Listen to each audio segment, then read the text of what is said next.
In the modern world, the media sector is a major industry that permeates the lives of almost everyone on the planet. The options for news, information, and entertainment in the first world are almost overwhelming. Even in the least developed nations, radio, satellite broadcast, cell phone services, and the internet have a surprising reach. We're living full throttle the communications revolution predicted by Marshall McLuhan and others. The media in Jamaica represents an interesting middle case. We're a nation of communicators, and information is the lifeblood of our democracy. Our role as a nation in the wider world, which is disproportionate to our size and geographic location, is founded on our citizens' broad access to information and their practice of free inquiry and free speech. And this is at all levels in the society, not only the privileged. Jamaicans live in fora around the world, and it is our free speech and independence of thought that has prepared us to do so. It is in this sense that the media and the PAJ represents much more than their combined financial worth in the Jamaican economy. In the context of the developing Western world, in which Jamaica holds an honored place, it takes on an even greater importance as one of our most important tools as we strive to uphold democracy as our system of governance, with many clear examples before us that democracy is a nation's surest path to prosperity and equitable opportunities for the greatest number of its citizens.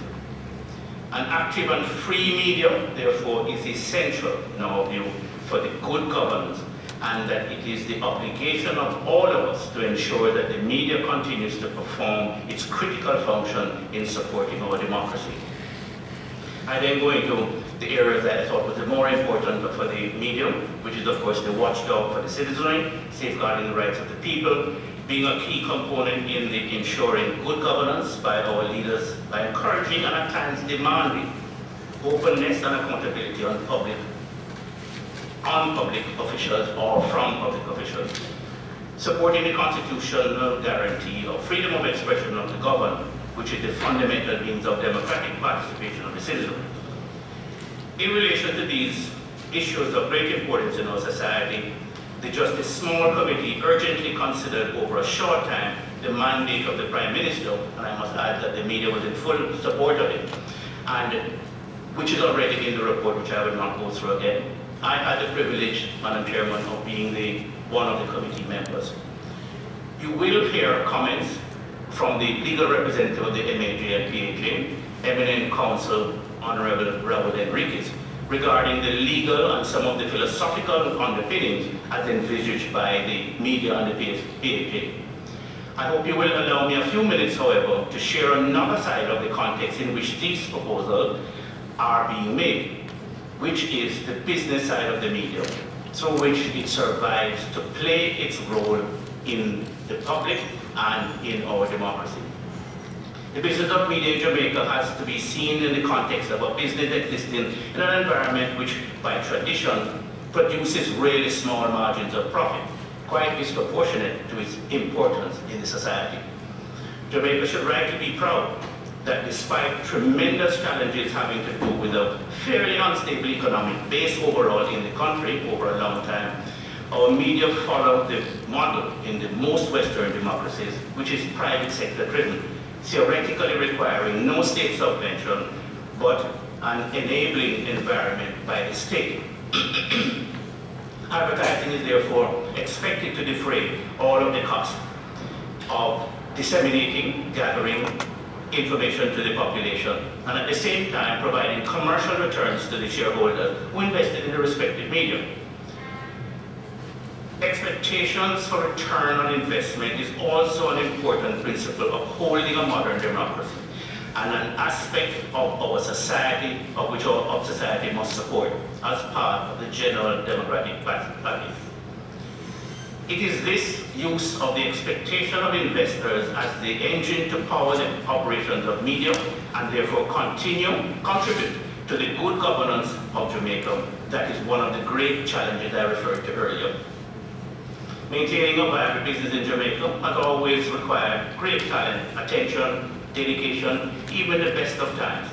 And in the current world economic downturn, the recessionary pressure is fully fed in the lessening of advertising revenues, essential for basic operation, and the preservation of employment of the irreplaceable talent workforce required by the media industry. Media exists not only to serve itself as a business, but must maintain its credibility through constant vigilance to maintain intellectual and artistic quality and continual expansion of its role of service to the public. This must be done in the preservation of its voice in the public domain, quite separate and apart from the role of watchdog. It must therefore be able to survive as a viable business independent of state largesse or subsidy to maintain its independence. This independence is the foundation of a free media in a democracy. And I stress, the media can serve the people and their government only if it is independent of political control. The proverb continues, Madam Chairman, that he who pays the piper calls the tune, but I think I will stray if I go down that path. In particular today, we wish to address our defamation laws in protection of reputation as they impact the role of media as already outlined. Some who argue for stricter anti-libel laws to protect against erroneous reports or false information is, in my opinion, and those people ignore the important consideration that news and information gathering is not an exact science. News gatherers, reporters, and commentators usually do their best to sort fact from fiction and present the fullest, most accurate story possible to the public. However, ignorance, mistakes, and even the desire to obfuscate the truth come in all shapes and from all categories of persons, some of whom intend to do wrong or abridge freedoms. The media faces the constant challenge of sorting through raw information and, on the whole, does a responsible job of fulfilling its mandate. Because of the unrelenting daily and even hourly character of the modern communication industry, the pressure of public expectation on the business of mass media publication requires sometimes going with a story when not being able to fully get all of the facts, or sometimes without arriving at irrefutable certainty, but a high probability that the information at hand is sufficient to make the story substantially true.